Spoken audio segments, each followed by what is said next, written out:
सर्वमंगल मांगल्ये शिवे सर्वार्थ साधिके शरण्ये त्र्यंबके गौरी नारायणी नमोस्तुते। जय माता दी। भगवती महाशक्ति ही पर ब्रह्म परमात्मा है जो विभिन्न स्वरूपों में विभिन्न लीलाएं करती हैं। इन्हीं की शक्ति से ब्रह्मा विश्व की उत्पत्ति करते हैं। इन्हीं की शक्ति से विष्णु सृष्टि का पालन करते हैं और शिव जगत का संहार करते हैं। अर्थात यही सृजन पालन और संहार करने वाली आद्य पराशक्ति हैं। जय माता दी। ओम नमः शिवाय। प्रिय भक्तजनों, आज ज्येष्ठ मास के शुक्ल पक्ष की अष्टमी तिथि का परम पवित्र दिन है और यह दिन माता रानी को समर्पित है। माना जाता है कि जिस दिन माँ भगवती ने स्वर्ग पृथ्वी पाताल लोक को महिषासुर के पापों से मुक्ति दिलाई, उसी दिन से प्रत्येक महीने के शुक्ल पक्ष की अष्टमी को मासिक दुर्गा अष्टमी का व्रत आरंभ हुआ। तो प्रिय भक्तजनों, आज मैं आपको सुनाने जा रही हूँ माता रानी की अष्टमी के दिन सुनी जाने वाली बड़ी ही पवित्र और पौराणिक कथाएं। आप इन कथाओं को पूरा जरूर सुनिए। बीच में आधा अधूरा छोड़कर माता रानी का अपमान ना करें। और यदि आप माता रानी के सच्चे भक्त हैं, माता रानी की कृपा प्राप्त करना चाहते हैं, तो वीडियो को लाइक करके कमेंट बॉक्स में एक बार जय माता दी जरूर लिखिए और चैनल को सब्सक्राइब करके बगल में बनी घंटी को दबा लीजिए। तो आइए आप सभी के जीवन की मंगल कामना करते हुए माता रानी के चरणों का ध्यान करते हुए कथा को सुनते हैं। तो एक बार प्रेम से बोलिए जय माँ वैष्णो देवी, 9 देवियों की जय। जय श्री गणेश। पौराणिक कथा के अनुसार बहुत समय पहले की बात है। धरती पर रंभा और करम्भ नामक 2 असुर रहा करते थे। उन दोनों के जीवन में संतान की कमी थी। इस कारण दोनों ने संतान प्राप्ति के लिए अग्निदेव की तपस्या करने का प्रण लिया। रंभा ने संकल्प किया कि वह 1000 साल तक बिना हिले डुले, बिना पलक झपकाए, बिना कुछ खाए पिए तपस्या करेगा। करम्भ भाई ने भी यही संकल्प किया। साथ में उसने पानी के अंदर तपस्या करने का संकल्प लिया। दोनों भाई तपस्या में लीन हो गए। कुछ समय बाद इंद्रदेव ने एक मगरमच्छ के भेष में आकर करम्भ नामक भाई को मार डाला, क्योंकि इंद्रदेव को डर था कि तपस्या समाप्त होने के बाद वे दोनों भाई स्वर्गलोक पर आक्रमण कर देंगे। इसलिए मौका देखकर इंद्रदेव ने करम्भ भाई को आकर मार डाला। रंभा को अपने भाई की मौत का आभास हो चुका था, लेकिन तपस्या में लीन संकल्प के कारण वह हिल नहीं पाया। 1000 साल तक तपस्या करने के बाद तो वह ब्रह्म तपस्या से उठा। उठते ही अपने आप को जान से मारने ही वाला था कि अग्निदेव प्रकट होकर उसे रोकते हैं और मनचाहा वरदान मांगने को कहते हैं। बदले में रंभा ने अग्निदेव से एक ऐसी संतान का वरदान मांगा जो इंद्रदेव को मार सके और बहुत ही शक्तिशाली हो। तब अग्निदेव ने रंभा के चारों ओर अग्नि का एक गोला बना दिया और बोले, जो पहली स्त्री या माता इस जागृत गोले के अंदर आएगी वह तुरंत गर्भवती हो जाएगी और तुम्हारे पुत्र की माँ बनेगी। यह सुनकर रंभा ने बहुत तेज हुंकार भरी, जिसे सुनकर जंगल के सभी जानवर रंभा से दूर भागने लगे। बस एक भैंस उस अग्नि के गोले के अंदर आ गई। अग्नि के वरदान के चलते उस भैंस के गर्भ में रंभा का पुत्र आ गया। रंभा और भैंस एक विचित्र जोड़ा बन गया। अचानक उसी समय भैंसे ने रंभा और उसकी गर्भवती भैंस पर हमला कर दिया। रंभा उसके प्रहार को सहन नहीं कर पाया और वहीं मर गया। दूसरी तरफ गर्भवती वह भैंस उस भैंसे की मार को सहन नहीं कर पाई और मरने की हालत में धरती पर गिर पड़ी। लेकिन अचानक उस गर्भवती भैंस के पेट को चीरती हुई तेज रोशनी आकाश की तरफ गई और उसी रोशनी में से एक विशालकाय असुर महिषासुर, जिसका आधा शरीर इंसान का था, आधा शरीर भैंस का था, जो अपनी मरती हुई माँ के कोख से जन्मा था, महिष का यही पुत्र महिषासुर कहलाया। अग्नि के वरदान के फलस्वरूप महिषासुर ने अपनी शक्ति से संपूर्ण पृथ्वी को अपने अधीन कर लिया। उसके अंदर शुरू से ही अमर होने की प्रबल इच्छा थी। अपनी इसी इच्छा को पूरा करने के लिए उसने अमर होने का वरदान प्राप्त करने के लिए भगवान ब्रह्मा जी की कठोर तपस्या की। महिषासुर द्वारा की गई इस कठोर तपस्या से भगवान ब्रह्मा जी प्रसन्न हुए और उन्होंने वैसा ही किया जैसा महिषासुर चाहता था। भगवान ब्रह्मा ने प्रसन्न होकर उसे मनचाहा वरदान मांगने के लिए कहा। महिषासुर सिर्फ अमर होना चाहता था। उसने ब्रह्मा जी से वरदान मांगते हुए अपने आप को अमर करने के लिए वाध्य कर दिया, लेकिन भगवान ब्रह्मा जी ने महिषासुर को अमर होने का वरदान देने की बात को यह कहते हुए टाल दिया कि जन्म के बाद मृत्यु और मृत्यु के बाद जन्म निश्चित है, इसलिए अमर होने जैसी कोई बात अस्तित्व में नहीं है। जिसके बाद भगवान ब्रह्मा जी की बात को सुनकर महिषासुर ने एक अन्य वरदान मांगने की इच्छा जताई और कहा, भगवान अगर मृत्यु होना तय है तो मुझे ऐसा वरदान दें कि मेरी मृत्यु किसी स्त्री के हाथों से हो। इसके अलावा अन्य कोई दैत्य, मानव, देवता कोई भी मेरा वध ना कर पाए। जिसके बाद भगवान ब्रह्मा जी ने महिषासुर को वरदान दिया। भगवान ब्रह्मा जी द्वारा वरदान प्राप्त करते ही महिषासुर को अपने ऊपर घोर अहंकार हो गया और इसके साथ ही उसका अन्याय भी बढ़ गया। मौत के भय से मुक्त होकर उसने अपनी सेना के साथ पृथ्वीलोक पर आक्रमण कर दिया, जिससे पृथ्वीलोक में चारों तरफ त्राहि माम होने लगी। इसके बल के आगे समस्त जीव और प्राणियों को नतमस्तक होना ही पड़ा। जिसके बाद पृथ्वी और पाताल को अपने अधीन करने के बाद अहंकारी महिषासुर ने इंद्रलोक पर भी आक्रमण कर दिया, जिसमें उसने देवराज इंद्र को पराजित करके स्वर्ग पर कब्जा कर लिया। महिषासुर से परेशान होकर सभी देवी देवतागण त्रिदेवों के पास सहायता मांगने के लिए पहुँचे। इस पर भगवान श्री विष्णु जी ने उनके अंत के लिए एक देवी शक्ति के निर्माण की सलाह दी, जिसके बाद सभी देवताओं ने मिलकर देवी शक्ति को सहायता के लिए पुकारा। इस पुकार को सुनकर सभी देवताओं के शरीर में से निकली तेज ने एक अत्यंत ही सुंदर स्त्री का निर्माण किया।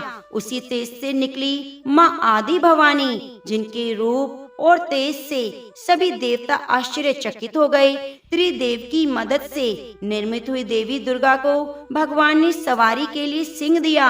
इसी प्रकार वह मौजूद सभी देवताओं ने माँ को अपने अपने अस्त्र शस्त्र सौंपे और इस तरह स्वर्ग में देवी दुर्गा को इस समस्या हेतु तैयार किया गया। इस प्रकार देवी आदि शक्ति भवानी दुर्गा रूप में महिषासुर का वध करने के लिए तैयार हो गई। देवी का अत्यंत सुंदर रूप देखकर महिषासुर उसके प्रति आकर्षित होने लगा। उसने अपने आप एक दूत के जरिए देवी के पास विवाह का प्रस्ताव भेजा। अहंकारी महिषासुर की इस हरकत से देवी भगवती अत्यंत ही क्रोधित हो गई, जिसके बाद देवी ने महिषासुर को युद्ध के लिए ललकारा। दुर्गा से युद्ध की ललकार सुनकर भगवान ब्रह्मा जी से मिले वरदान के अहंकार में अंधा महिषासुर उनसे युद्ध करने के लिए तैयार हो गया। इस युद्ध में एक एक करके महिषासुर ने संपूर्ण सेना माँ दुर्गा के द्वारा सर्वनाश कर दिया गया। इस दौरान यह भी माना जाता है कि यह युद्ध पूरे 9 दिनों तक चला, जिसके दौरान असुरों के सम्राट महिषासुर ने विभिन्न रूप धारण करके देवी को कई बार पराजित करने की कोशिश की, लेकिन सभी कोशिश नाकाम रही। देवी भगवती ने अपने चक्र से युद्ध में महिषासुर के सिर को काटते हुए उसका वध कर दिया। अंत में इस तरह देवी भगवती के हाथों महिषासुर की मृत्यु हो गई।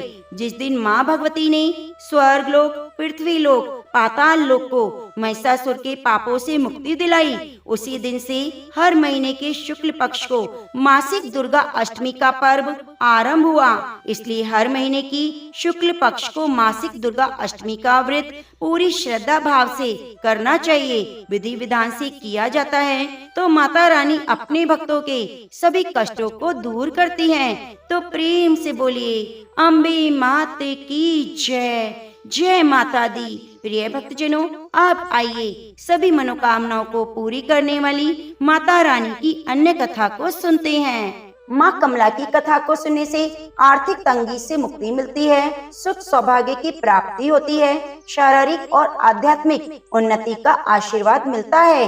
देवी कमला की महिमा अपरंपार है। माँ अपने सभी भक्तों पर अपनी कृपा बरसाती है। तो आइए सभी बड़े प्रसन्नचित मन से इस कथा को पूरा जरूर सुनिए। माँ कमला 10 महाविद्याओं में से 10वीं महाविद्या है। शास्त्रों में महाविद्या कमला को श्री हरि विष्णु का साथी बताया गया है। ऐसा माना जाता है कि देवी कमला भगवान विष्णु जी की सबसे बड़ी ताकत है। माँ कमला का रूप देवी लक्ष्मी के समान मन को शांति देने वाला है। कमला का अर्थ है कमल के पुष्प से। माँ सती का यह रूप कमल के आसन पर विराजमान है। साथ ही माता रानी जिस सरोवर में है वहाँ भी चारों ओर कमल के पुष्प हैं। माता रानी के हाथों में कमल के पुष्प पकड़े हुए हैं, जिस कारण उनका नाम कमला देवी पड़ा। माता कमला का स्वरूप मन को मोहने वाला और शांति प्रदान करने वाला है। माता का वर्ण सुनहरे रंग का है, जिसमें तेज निकल रहा है। उन्होंने लाल रंग की वस्त्र पहने हैं और कई तरह के सोने के आभूषणों से सुसज्जित हैं। माता ने मुकुट पहना है, उनके केस खुले हुए हैं। भगवान शिव की भांति इनके भी 3 नेत्र हैं तथा वे एक सरोवर में कमल के पुष्प पर विराजमान हैं। माता रानी के दोनों ओर 4 हाथी हैं जो जल से उनका अभिषेक कर रहे हैं। माता रानी का यह रूप अपने भक्तों पर सदैव कृपा बरसाने वाला और उनकी मनोकामनाओं को पूरी करने वाला माना जाता है।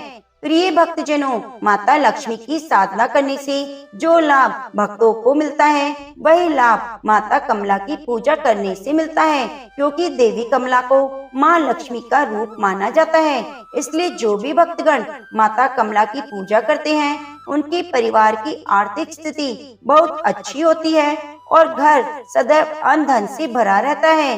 परिवार पर आया हुआ आर्थिक संकट दूर हो जाता है और साथ ही व्यापार में उन्नति होती है। व्यक्ति को सुख संपत्ति और वैभव की प्राप्ति होती है। कमला देवी महाविद्या की पूजा मुख्य रूप से गुप्त नवरात्रि में की जाती है। गुप्त नवरात्रों में माता रानी की 10 महाविद्याओं की पूजा की जाती है, जिसमें अंतिम दिन 10वें दिन माता कमला की पूजा की जाती है। माता कमला को अपने गुणों के कारण सभी देवियों और महाविद्या में सर्वोच्च रूप माना जाता है। माता कमला से संबंधित भगवान शिव का रुद्र अवतार कमलेश्वर महादेव है। माँ कमला को माँ लक्ष्मी के समान प्रकाश पसंद है। वे अंधेरे की जगह तनिक भी पसंद नहीं करती। देवी कमला को एक तरह से तांत्रिक लक्ष्मी कहा जाता है। लक्ष्मी की इस रूप की पूजा मुख्य रूप से तांत्रिकों द्वारा की जाती है। प्रिय भक्तजनों, कमला की उत्पत्ति समुद्र मंथन के दौरान हुई। जब समुद्र मंथन हो रहा था, उसी समय माता कमला लक्ष्मी जी का प्राकट्य हुआ। उनसे जुड़ी एक कथा मैं आपको सुनाने जा रही हूँ। यह बात उस समय की है जब समुद्र मंथन से निकलने वाली देवी लक्ष्मी को असुरों ने भी मांगा था और इस कारण देवी लक्ष्मी को असुरों के पास जाना पड़ा। अब जब असुरों के पास चली जाती हैं, तो उनके बाद एक दिन लक्ष्मी जी भगवान इंद्र से स्वर्ग लोक में पहुंची और बोली, हे इंद्र, मैं तेरे यहाँ निवास करना चाहती हूँ। इंद्र ने बड़े आश्चर्य से कहा, हे कमले, आप तो असुरों के यहाँ बड़े आनंद पूर्वक रहती थी। वहाँ आपको कुछ भी कष्ट ना था। मैंने कितनी बार आपको अपने यहाँ बुलाने का घोर प्रयत्न किया, परंतु तब भी आप नहीं आई और आज आप बिना बुलाए मेरे द्वार पर आई हैं। हे देवी, इसका कारण मुझे बताइए। माता कमला ने कहा, कुछ समय पूर्व असुर बड़े ही धर्मात्मा थे, कर्तव्य परायण थे। उनके यह गुण धीरे धीरे नष्ट होने लगे हैं। हे इंद्र, प्रेम के स्थान पर ईर्ष्या, द्वेष, क्रोध, कलह का उनके घर में निवास हो रहा है। अधर्म, दुर्गुण और व्यसनों की वृद्धि होने लगी है। तब मैंने सोचा, अब मेरा निर्वाह इन लोगों के बीच नहीं होगा। देवराज इंद्र ने पूछा, भगवती, कौन कौन से दोष हैं जिसके कारण आपने असुर को छोड़ दिया? उस दोषों का विस्तार पूर्वक मुझसे कहने की कृपा कीजिए, जिससे मैं भी सावधान हो जाऊं। माता कमला ने उत्तर दिया, इंद्र, जब कोई सत्पुरुष ज्ञान विवेक का उपदेश करते रहते हैं तो असुर लोग उनकी उपेक्षा करने लगते हैं। वृद्धजनों और गुरुजनों के सम्मान का वृद्धजनों और गुरुजनों का सम्मान का विचार न करके उनकी बराबरी के आसन पर बैठते हैं। सत्कार, शिष्टाचार और अभिवादन की बातें भूल जाते हैं। पुत्र माता पिता से मुंह जोरी करने लगते हैं। रात्रि तक चिल्लाते रहते हैं, न स्वयं सोते हैं न दूसरों को सोने देते हैं। व्यर्थ ही वाद विवाद करते हैं। स्त्री ने पति की आज्ञा मानना छोड़ दिया है। पुत्र को पिता की परवाह नहीं। शिष्य आचार्यों की तरफ मुंह मटका लेते हैं। समस्त मान मर्यादा जाती रही। भिक्षा और दान देना बंद करके अपने ही ऐशो आराम में धन खर्च करने लगे हैं। घर के बच्चों की परवाह न करके बूढ़े पुरुष चुपचाप मधुर मिष्ठान अकेले ही खा जाया करते हैं। जहाँ ऐसे निर्लज आचरण होते हैं तथा हे इंद्र, आगे सुनो, वह असुर लोग फलदार और छायादार हरे भरे वृक्षों को काट दिया करते हैं। दिन चढ़े तक सोते रहते हैं। रात्रि की पहर तक खाते रहते हैं। भक्ष्य और अभक्ष्य अन्न का विचार न करके सदैव भक्षण करते रहते हैं। सत्कर्म करना तो दूर की बात, दूसरों की देखा देखी वे विघ्न उत्पन्न करते हैं। स्त्रियां साज सज्जा और आलस्य व्यसनों में व्यस्त रहने लगी हैं। घर में अनाज बिखरा पड़ा रहता है जिसे चूहे खा लिया करते हैं। खाद्य पदार्थ खुले पड़े हैं, उन्हें कुत्ते बिल्ली चाटते रहते हैं। गम्य और अगम्य का विचार छूट गया है। घर में ही व्यभिचार होने लगा है। मादक द्रव्यों में जुए में रुचि बढ़ने लगी है। लापरवाही का हर और साम्राज्य हो गया है। ऐसा आचरण देखकर मेरा जी जलने लगा। एक दिन मैं चुपचाप उनके घर से चली आई। अब वहाँ दरिद्रता का निवास हो गया है। हे इंद्र, तुम ध्यान पूर्वक सुनो। मैं परिश्रमी, कर्तव्य परायण, विचारवान, सदाचारी, जागरूक और नियमित रहने वाले धर्मज्ञ लोगों के यहाँ ही रहती हूँ। जब तक मेरा आचरण ऐसा रहेगा तब तक मैं तेरे यहाँ रहूंगी। प्रिय भक्तजनों, माता कमला के इन वचनों को सुनकर इंद्र ने उनका अभिवादन किया और कहा, हे कमले, आप मेरे यहाँ सुखपूर्वक रहिए। मैं ऐसा कोई अधर्म आचरण नहीं करूँगा जिससे रुष्ट होकर आपको मेरे यहाँ से जाना पड़े। तो प्रेम से बोलिए, माँ कमला की जय। हे माता रानी, जैसे आपने इंद्र पर कृपा बरसाई, कुबेर को धन का मान दिया, वैसे ही आप अपने सभी भक्तजनों पर अपनी कृपा बनाए रखना, दरिद्रता का नाश करना और सुख सौभाग्य की वृद्धि करना। ओम नमः शिवाय। अब आइए सुनते हैं माता रानी की दूसरी कथा। किसी गांव में 7 भाई रहते थे। माता पिता का देहांत हो चुका था। सातों भाई कंगाली में जीवन काट रहे थे। वे रोज जमींदार के खेतों में काम करने जाते। शाम को मजदूरी में 1-1 किलो चने लेकर आते। घर आकर वे चने सेकते और खाकर सो जाते। गांव के मंदिर के पंडित जी उनकी दशा देख न पाए। उन्होंने एक दिन बड़े भाई से कहा, तुम्हारा विवाह हो चुका है, बहू का गोना क्यों नहीं करा लाते? भाई ने कहा, पंडित जी, खुद के खाने का तो ठिकाना नहीं, उसे कहाँ से खिलाएंगे? पंडित जी ने कहा, बेटा, स्त्री के हाथ में पुरुष का भाग्य होता है, क्या पता उसकी पैर पड़ते ही तुम्हारे दिन फिर से आ जाएं। पंडित जी की बात पर सातों भाइयों ने विचार विमर्श किया कि दूसरे दिन बड़ा भाई अपनी पत्नी को लेकर आया। पत्नी को कोठरी में छोड़कर जमींदार के यहाँ काम करने चला गया। नई नवेली पत्नी ने घर की दशा देखी, चारपाई टूटी देखी, घर की गृहस्थी बिगड़ी थी, घर के चूल्हे टूटे फूटे थे, पूरा घर गंदा था। अब क्या था, नई नवेली बहू को घर में देखकर पड़ोसन को दया आ गई। पड़ोसन उसे अपने यहाँ ले गई, प्रेम से भोजन कराया और भाइयों के जीवन का सारा हाल सुनाया। वह माता लक्ष्मी की परम भक्त थी। वह माता लक्ष्मी का नाम लेकर झाड़ू उठाती है और पूरा घर साफ सुथरा कर देती है। चारपाई जो टूटी थी उसको सही करती है। चूल्हा जो फूटा था उसमें मिट्टी लगाती है। और पूरे घर को साफ करती है। झाड़ू को आदर पूर्वक एक स्वच्छ स्थान पर रख देती है। शाम को जब सब भाई चने लेकर लौटे तो बहू सब चने लेकर पड़ोसन के घर चली गई। वह आधे चने बेचकर उनसे तेल मसाले और गुड़ ले आई। वही चक्की में चने पीस लिए और घंटे भर में रोटी, चने की दाल और गुड़ की पत्तल सातों भाइयों के सामने परोस दी। भाइयों की आंखें फटी की फटी रह गई। ऐसा भोजन अपने घर में उन्होंने कभी नहीं किया। दूसरे दिन भाई काम पर चले गए तो नई बहू ने सबको रात की बची हुई एक एक रोटी नाश्ते में परोसी। जीवन में पहली बार नाश्ता करके घर से निकली। फिर उस बहू ने नहा धोकर माता लक्ष्मी का पूजन किया। विधि पूर्वक भोग लगाकर अपने घर की सुख समृद्धि के लिए कामना की। दूसरे दिन सातों भाइयों को पहली बार जल्दी घर पहुंचने की उमंग उठी। जल्दी जल्दी काम निपटाकर वे चने लेकर घर पहुंचे। फिर स्वादिष्ट भोजन पाया। आज बहू ने अनाज रखने के लिए कई कोठरे भी बना दिए। उस बहू ने सब भाइयों से कहा, रोज मजदूरी में अनाज बदल बदल कर लाएं। देखते ही देखते माता लक्ष्मी की कृपा से हर तरह के अनाज से घर भर गया। अब अतिरिक्त अनाज बेचकर वे बर्तन और बारी बारी से सबके लिए नए कपड़े भी लाए। 2 महीने में घर की दशा बदल गई। एक दिन वही पंडित जी जिन्होंने गौने का सुझाव दिया था उस घर के सामने से निकले तो भाइयों ने उनका आशीर्वाद लिया।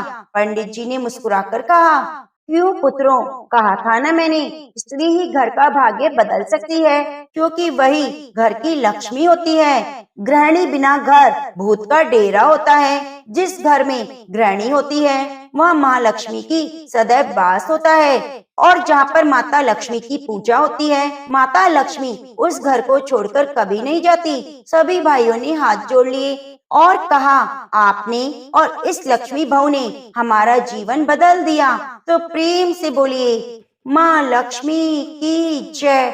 ओम नमः शिवाय। हे माँ लक्ष्मी, जैसे आपने बहू को दिया वैसे सबको देना। एक बार भगवान नारायण लक्ष्मी से बोले, लोगों में कितनी भक्ति बढ़ गई है, सब नारायण नारायण कहते हैं। तो लक्ष्मी जी बोली, आपको पाने के लिए नहीं प्रभु, मुझे पाने के लिए भक्ति बढ़ गई है। भगवान ने कहा, लोग लक्ष्मी लक्ष्मी ऐसा जाप थोड़े ही ना करते हैं। इस पर माता लक्ष्मी बोली कि विश्वास ना हो तो परीक्षा कर लो। नारायण भगवान एक गांव में ब्राह्मण का रूप लेकर गए। पूछा, क्या है? भगवान बोले, हम तुम्हारे घर में भगवान की कथा कीर्तन करना चाहते हैं। यजमान बोला, ठीक है महाराज, जब तक कथा होगी तब तक आप हमारे घर में रहना। गांव के कुछ लोग इकट्ठा हो गए, सब तैयारी कर दी। पहले दिन कुछ लोग आए। अब भगवान स्वयं कथा कर रहे थे तो सत्संग बढ़ी। दूसरे दिन फिर और तीसरे दिन और भीड़ हो गई। अब भगवान स्वयं कथा कर रहे थे तो सत्संग बढ़ गया। दूसरे दिन, तीसरे दिन, चौथे दिन भीड़ बढ़ती ही चली गई। भगवान खुश हो गए कि कितनी भक्ति है लोगों में। लक्ष्मी माता ने सोचा, अब देखा जाए क्या चल रहा है। लक्ष्मी माता ने बूढ़ी माता का रूप लिया और उसी नगर में पहुंची। वहीं एक महिला ताला बंद करके कथा में जा रही थी। माता उसके द्वार पर पहुंची और बोली, बेटी जरा पानी पिला दे। तो महिला बोली, माता जी 3:30 बजे हैं, मुझे प्रवचन में जाना है। लक्ष्मी माता बोली, बेटी पिला दे थोड़ा पानी, मैं बहुत प्यासी हूँ। तो वह महिला लोटा भरकर पानी लाई। माता ने पानी पिया और लोटा वापस लौटा दिया। वह लोटा सोने का हो गया। यह देखकर महिला अचंभित हो गई।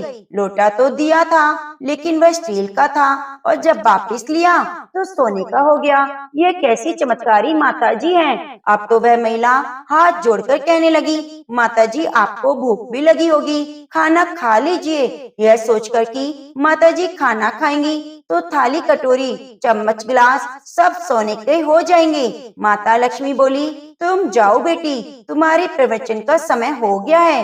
वह महिला प्रवचन में आई तो सही, लेकिन आसपास की महिलाओं को सारी बात बताई।